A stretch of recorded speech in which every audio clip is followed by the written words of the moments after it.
S, வீடு, schools, hotels, store room இங்கெல்லாம் partition wall கட்டணும்னாலும் இப்போ பில்டிங் ஓனர்ஸோட first choice Renocon Rapid Wall Panels. No compromise. உங்க சைடுலயும் எங்க சைடுலயும்.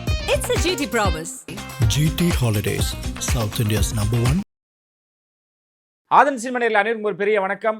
இன்னைக்கு நம்ம தாவேக்கா பற்றி தான் நிறைய விஷயங்கள் வழக்கம் போல பேச போறோம். நேற்று விஜய் அவர்கள் தனது வாக்குறுதிகளை ஒரு புத்தகமா வெளியிட்டிருந்தாரு. யாரிடம் வெளியிட்டாரு அப்படின்றதான் மிகப்பெரிய விஷயமா இருந்தது. அங்க நடந்த நிகழ்ச்சியை பத்தி நிறைய விஷயங்கள் டீட்டெயிலா பேச போறோம். நேற்று தாஜ் ஹோட்டல்ல தன்னோட தேர்தல் வாக்குறுதிகளை வெளியிடுறதா விஜய் அவர்கள் தரப்புல இருந்தும் தாவேக்காவோட தலைமையில இருந்தும் ஒரு அறிவிப்புகள் வந்தது. குறிப்பிட்ட நபர்கள் தான் வரணும்.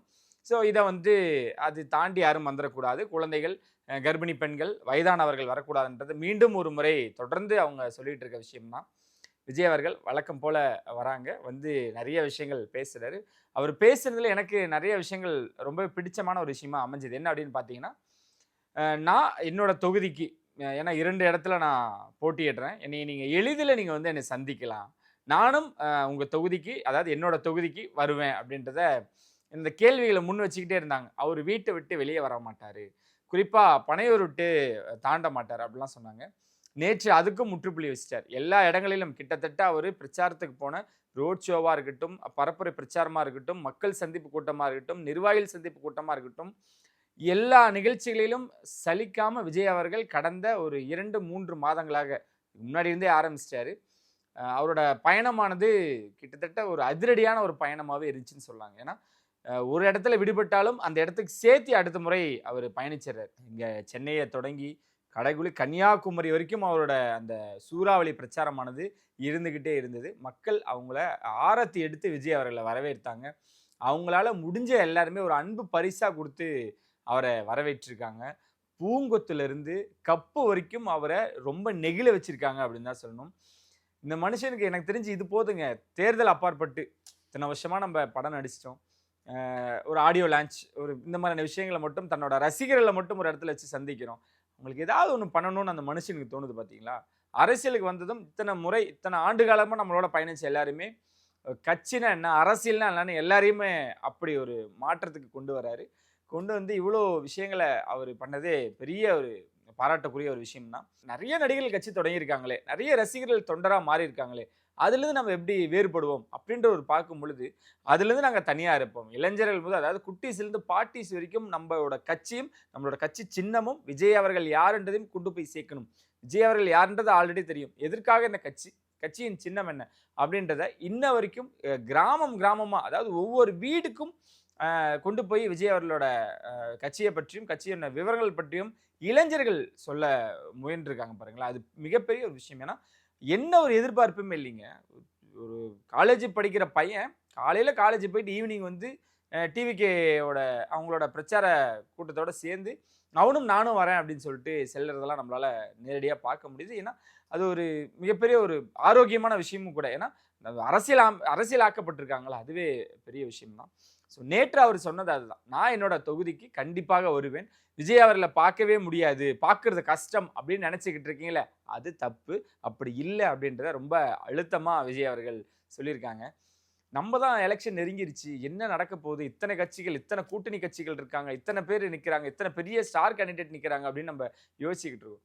நேற்று அவர் பேசும்பொழுது பார்த்தீங்கன்னா ஒரு துளி கூட அந்த டவுட் அப்படின்றது இல்லை, ஒரு தயக்கம் இல்லை, என்னடா இந்த முடிவு எடுத்துட்டுமே அப்படின்ற ஒரு படபடப்பு இல்லை, எதுவுமே இல்லைங்க. வராரு, அவரோட அந்த வாக்குறுதி புத்தகத்தை ஒவ்வொருத்தராக அவரை வச்சு நம்ம யாருக்கானவங்க எதுக்கானவங்க அப்படின்றத தெரிஞ்சு ஒவ்வொருத்தரையும் மேடை ஏற்றி அவங்கக்கிட்ட அதை வழங்குறாரு. அப்படி கூலாக இருக்கார். ஆரம்பத்துலேருந்து அந்த கூல் தான் இப்போ வரைக்குமே இருந்துக்கிட்டு இருக்கு. சில விஷயங்கள் அவராலையும் மறக்க முடியாத சம்பவங்களும் அசம்பாவிதங்களும் நடந்திருக்கு. அதை ஒரு புறம் வச்சுட்டு இன்னும் இருக்கக்கூடிய இந்த 7 நாட்கள் இல்லை 6 நாட்கள் தான் இருக்குது. திங்கட்கிழமையோட அந்த பிரச்சாரமானது ஓய்வு பெறுது. அதுக்கு முன்னாடி களத்தில் உங்களால் எவ்வளோ செயல்பட முடியுமோ, எவ்வளோ தூரம் வேகம் காட்ட முடியுமோ காட்டுங்க அப்படின்றத தொடர்ந்து முன் வச்சுக்கிட்டே இருக்காரு. இங்கே சென்னையிலுமே அது நம்மளால் பார்க்க முடிஞ்சுது. அதை தான் நேற்றும் அவர் பேசும்பொழுது சொன்னார், ஒரு முறை வாய்ப்பு கொடுங்க அப்படின்னு ஓப்பனாக கேட்டாருங்க. இதுதான் எண்ட் ஆஃப் த ஒரு நாட்டாகவும் அது இருக்குது. ஸோ நான் உங்களுக்காக வந்திருக்கேன், இவ்வளோ பெரிய விஷயங்கள் நடந்திருக்கு அப்படின்றதான் அவர் சொல்கிறார். நம்ம பேசும்பொழுது இவர் தொடர்ந்து ஒரே வசனமாக பேசுகிறாருப்பா, எல்லாத்தையும் விட்டுட்டு வந்திருக்கேன், எனக்கு ஒரு வாய்ப்பு கொடுங்க, அவரை அவரை பார்க்கறதுக்காக இவ்வளோ பேர் வராங்கல்ல, ஒவ்வொரு இடங்களையும் அவ்வளோ கூட்டங்கள் நிக்குது.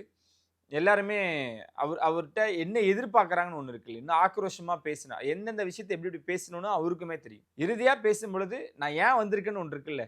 நீங்க என்னைய பார்த்துட்டு ரசிச்சுட்டு மட்டும் போகக்கூடாது. எனக்கு ஒரு வாய்ப்பு குடுங்க. கண்டிப்பா ஒரு மாற்றத்த நான் நிகழ்த்துவேன் அப்படின்னு அவர் சொல்றதே மிகப்பெரிய ஒரு விஷயமா தான் நம்மளால பார்க்க முடியுது. 2 தொகுதிகள் பெரம்பூர், திருச்சி. மீண்டும் அங்க ஒரு பயணிக்கலாமா? அங்க ஒரு பிரச்சாரத்த மேற்கொள்ளலாமா? அப்படின்றத ஒரு ஒரு ஒரு யோசனையாவும் இருக்கிறத நம்மளுக்கு தகவல் வந்துகிட்டு இருக்கு. ஏன்னா கூட இருக்கக்கூடிய பொதுச் செயலாளரா இருக்கட்டும், ஆதவ் அவர்களா இருக்கட்டும், நிர்மல் அவர்களா இருக்கட்டும், எல்லாருமே அவங்கவங்க தொகுதிக்கு போய் வேலை செய்ய ஆரம்பிச்சிட்டாங்க, ஈடுபட ஆரம்பிச்சிட்டாங்க. அவங்களும் டோர் பை டோர் போய்கிட்டு இருக்காங்க. இந்த மனுஷன் இப்போ அவருக்கு சந்தோஷமா இருக்கு. ஏன்னா 2ஆம் கட்ட தலைவர்கள் முக்கியமான ஒரு நபர்கள் தான். அதுல மாற்று கருத்தே இல்ல. தன்னோட தலைவன் 2 தொகுதியில நிக்கிறாரு. நம்மள நம்பி நிறைய தொகுதிகள் வழங்கியிருக்காங்க. அப்படின்றப்போ நம்ம எப்படி உழைப்ப போடுறோம்? நம்மளுக்கு என்ன ஒரு ஸ்பேஸ் இருக்கு அப்படின்ற ஒரு விஷயங்கள் இருக்குல்ல. அதெல்லாம் பார்க்கும்போது நம்மளுக்கே கொஞ்சம் வியப்பா தான் இருக்கு. அந்த மாரி தான் எல்லாருமே களத்துல பம்பரம் மாரி சுழன்றுட்டு இருக்காங்க அப்படின்னே எடுத்துக்கலாம். விஜய் அவர்கள் ரொம்ப நம்பிக்கையோட இருக்காரு. ஒவ்வொரு இடங்களிலும் அவர் போகக்கூடிய இடங்களா இருக்கட்டும், கேட்ட விஷயங்களா இருக்கட்டும், எல்லாமே அவருக்கு கண்டிப்பா நம்ம ஏன் வந்தோம்? கரெக்ட்டான நேரத்துல தான் வந்திருக்கோம் அப்படின்றத ஒரு முறை அவருக்கு நிரூபணம் ஆயிருக்கு அப்படின்னே கூட எடுத்துக்கலாம். ஸோ நேற்று நடந்த விழால அது ஒரு கிட்டத்தட்ட ஒரு வெற்றி விழா தான். ஒரு புத்தகமா அறிவிச்சதுமே வந்து நம்ம என்ன செய்ய போறோம் அப்படின்றத மிகப்பெரியும் தெளிவாவும் அவரு சொல்லியிருக்காரு. அவர் சொன்ன விஷயங்கள்ல என்னடா சொன்னதே தானே அங்க சொல்லியிருக்காரு அப்படின்றதுமே நிறைய பேர்லாம் சொன்னாங்க. சொன்ன விஷயங்கள் எல்லாத்தையுமே வாக்குறுதிகள் எல்லாமே புத்தகமா வெளியிட்டிருக்காரு. இதுல இருக்கக்கூடிய எல்லாமே நான் செய்வேன். அதாவது செய்யக்கூடிய விஷயங்கள் தான். சாத்தியமான விஷயங்கள் மட்டும் தான் இதுல நாங்க போட்டிருக்கோம் அப்படின்றத ரொம்ப தெளிவாவும், இன்னும் ஸ்ட்ராங்காவுமே சொல்லியிருந்தார். அங்க ஏன் இன்னும் ஸ்ட்ராங்கான அரசியல் பேசல? அங்க ஏன் இந்த மாரி இன்னும் நெறைய டைம் எடுத்துக்கல அப்படின்லாம் சொல்றாங்க. அவரு ஒவ்வொரு விழாக்களையும், ஒவ்வொரு மேடைகளிலும் ரொம்ப தெளிவா இருக்காருங்க. ஒரு நோன்பு திறக்கிற நாளா இருக்கட்டும், அங்க வந்து என்ன தேவையோ, என்ன பேசணுமோ அத தான் பேசுறாரு. ஒரு கிறிஸ்துமஸ் விழாவா இருக்கட்டும், ஒரு பொங்கல் விழாவா இருக்கட்டும், தமிழ் புத்தாண்டுக்கு ஒரு வாழ்த்தா இருக்கட்டும், எந்தெந்த இடத்துல என்னென்ன பேசணும், எங்க அரசியல் பேசணும், எங்க பேசக்கூடாது, என்ன எப்படி நம்ம நடந்துக்கணும் அப்படின்றத கிட்டத்தட்ட ஒரு மெச்சூர்டு ஒரு பொலிட்டீஷியனாவே விஜய் அவர்கள் மாறியிருக்காரு அப்படின்னே எடுத்துக்கலாம். இதன் இடையில இன்னைக்கு நம்ம முக்கியமா பேச வந்து நேற்று நடந்த நிகழ்ச்சியை பத்தியும், ஜனநாயகனை பத்தியும். ஜனநாயகன் படம் வந்து எல்லாருக்குமே தெரியும். படம் முழுவதுமாவே லீக் ஆயிருக்கு. இதுல இன்னும் எல்லாருமே சொல்றாங்க, படம்லாம் எல்லாருமே பார்த்துருப்பாங்கப்பா. எல்லாம் ஃபேமிலி ஆடியன்ஸும் பார்த்துருப்பாங்க. விஜய் ரசிகர்களே பாதி பேர் பார்த்துருப்பாங்கலாம் சொல்றாங்க. எழுதி வச்சுக்கங்க, விஜய் ரசிகர்கள் அந்த படத்தை யாரும் தரையிறக்கும், அதாவது அவங்க டவுன்லோட் பண்ணவும் இல்லை, ஷேர் பண்ணவும் இல்லை. ரொம்ப ஸ்ட்ரிக்டா, ஏன்னா நம்ம எல்லா இடங்களுக்கும் போயிட்டு இருக்கோம், எல்லா ரசிகர்களையும் பார்த்துட்டு இருக்கோம், எல்லா தொண்டர்களையும் பார்த்துட்டு இருக்கோம். தொண்டர்கள் சான்ஸே இல்லை. அதை தான் ரசிகர்களுமே கடைப்பிடிக்கிறாங்க. நம்மளாம் பார்க்கும் பொழுது கேரளாலேருந்து ஒரு நபர் கேட்குறாங்க, இங்கெல்லாம் ஒருத்தர் கூட அதை வந்து கண்டுக்கல, சீண்டலை. படம் இன்னைக்கு ரிலீஸ் ஆனாலுமே கூட எப்படி அவரோட முதல் நாள் கலெக்ஷன் இருக்குமோ, ஓவரால் கலெக்ஷன் இருக்குமோ, அதை மிஞ்சின ஒரு கலெக்ஷனாக தான் ஜனநாயகனுக்கு கொடுப்போம். தலைவாக்கு நடந்த விஷயம் தான். அப்பயுமே வந்து படம் எல்லா இடத்துலையுமே மற்ற இடங்களையும் ரிலீஸ் ஆயிடுச்சு. இங்கே தமிழ்நாட்டை ரிலீஸ் பண்ணல. படம் அங்கங்கே திருட்டு விசிடி இந்த மாதிரி நிறைய விஷயங்கள் நடக்கும் பொழுது, அப்போ எப்படி எல்லாருமே ரொம்ப ஸ்ட்ராங்காக இருந்தவங்களோ அதுதான் ஜனநாயகனுக்கும் ஸ்ட்ராங்காக இருக்கும். இந்த படம் எப்படி எங்கேருந்து லீக் ஆச்சு, என்ன விஷயங்கள் போயிட்டு இருக்குன்னு ஒரு பக்கம் அதோட விசாரணை இருந்தாலுமே கூட, இங்கே நம்ம பார்க்கும்பொழுது தொண்டர்கள்லாம் ரொம்ப வெறியா இருக்காங்க. ஏங்க நீங்க என்ன ஆனாலும் எடுத்துக்க, எவ்வளவு வேணா ஸ்ப்ரெட் பண்ணிட்டவங்க படத்தை நாங்கள் கண்டிப்பா பார்க்க மாட்டோம். தேர்தல் முடிஞ்சதுக்கு அப்புறம் இப்போ வந்து மே அப்படின்றாங்க.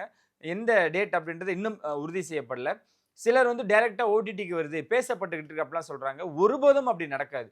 ஏன்னா மாஸ்டருக்கே வந்து அவ்வளோ கொரோனா பீரியட்லையும் விஜய் அவர்கள் ரொம்ப ஸ்ட்ராங்கா இந்த படத்துக்கு எவ்வளோ நஷ்டம் வந்தாலும் நான் ஏத்துக்கிறேன், தியேட்டர்ல தான் ரிலீஸ் ஆகணும்னு சொன்னவர் தான் விஜய் அவர்கள். இந்த படத்தை அவர் எளிதில் விட்டுற மாட்டாரு. படத்தை பத்தி எங்கேயுமே பேசலையே, இவ்வளோ பேர் குரல் கொடுத்துட்டாங்க, இண்டஸ்ட்ரியா குரல் கொடுத்துருச்சு, விஜய் அவர்கள் குரல் கொடுக்கலேன்னு. குரல் கொடுக்கல, அது இந்த ஓப்பனா சொல்லலை அப்படின்னாலுமே கூட படத்தோட தயாரிப்பாளரிடம் வந்து இந்த மாதிரி நடந்திருக்கு, உங்களுக்கு ஏதாவது விஷயங்கள், அதாவது நஷ்டீடு எந்த மாதிரி நீங்கள் பாதிக்கப்பட்டதீங்கன்னா முழு பொறுப்பையும் நான் ஏத்துக்கிறேன் அப்படின்னு முதல் ஆளா சொன்னவர் தான் விஜய். அன்னைக்கு இரவே அவர் வந்து தயாரிப்பாளர்களுக்கு கால் பண்ணி, எதுக்கும் நீங்க பதட்டப்படாதீங்க, இதையும் நடக்கும். ஏன்னா அவர் நடந்த ஒரு எக்ஸ்ட்ரீம், ஓகே படம் ரிலீஸ் ஆகல, தள்ளி போயிட்டு இருக்கு, ஒரு நாள் ரிலீஸ் ஆகும் அப்படின்றதான் மற்ற ஆட்கள் நினைச்சது. விஜய் அவர்கள் எவ்வளவு தூரம் கணிச்சிருக்காரு பாருங்க. எல்லாமே இது எல்லாமே எனக்கு நடக்கக்கூடிய விஷயம் தான், கவலையே படாதீங்க, ஒரு தயாரிப்பாளராக உங்களுக்கு என்ன வந்து சேரணுமோ அது கண்டிப்பாக வந்து சேரும்னு அது அப்படியே அவர் வந்து செட்பேக்காக எடுத்துக்கிட்டார் அப்படின்ற ஒரு விஷயம் தான். அந்த படத்தை தாங்கிட்டு இருக்காரு விஜய் அவர்கள். இப்போ ஜனநாயகன் பேருக்கான ப்ரொடியூசர் பேர் இருக்கலாம், ஆனால் ரியலாக இப்போ அந்த படத்துக்கு முழு பொறுப்புமே வந்து விஜய் அவர்கள் தான். வாங்கின சம்பளம் 200 கோடி 150 கோடிலாம் சொல்கிறாங்க. அதை அப்படியே அவ்வளோதாங்க, சம்பளத்தை அப்படியே கொடுத்து இது வாங்கிக்க வேண்டியதாங்க. அப்படி அந்த நிலையில தான் இருக்கார் ஒழிய தயாரிப்பாளர் கூட நிற்கிறாரு அப்படின்னு தான் மிகப்பெரிய விஷயம். அவருக்கு இன்னொரு படம் பண்ணித்தர போகிறாங்க அப்படிலாம் சொல்கிறாங்க. நடந்தால் கண்டிப்பாக அந்த தயாரிப்பாளரும் அவரை நினச்சும் நம்ம சந்தோஷப்படணும். விஜய் அவர்கள் நினச்சி நம்ம ரொம்ப பாராட்டணும். ஏன்னா நம்மளால ஒருத்தர் கடைசி படம் அது ரொம்ப நஷ்டமாகுது இல்லை அப்படின்றத பொறுப்பேற்றுக்கிற ஒரு மனப்பான்மை பெரிய விஷயம் தான். ஸோ இந்த ஒரு காரணத்துக்காக தான் இனிமேட்டு நடிக்கவே மாட்டேன்ட்டாரு, இப்போ எதுக்கு நடிக்க வேண்டாரெலாம் இனிமேட்டு கேட்பாங்க. ஆனால் இப்போதைக்கு உறுதிப்படுத்தலை. கிட்டத்தட்ட நஷ்டீடு வாங்கிட்டு கூட அவங்க வந்து ஓகே நாங்கள் பார்த்துக்கிறோம் அப்படின்னு சொல்லிட்டு கூட அவங்க விலகலாம்.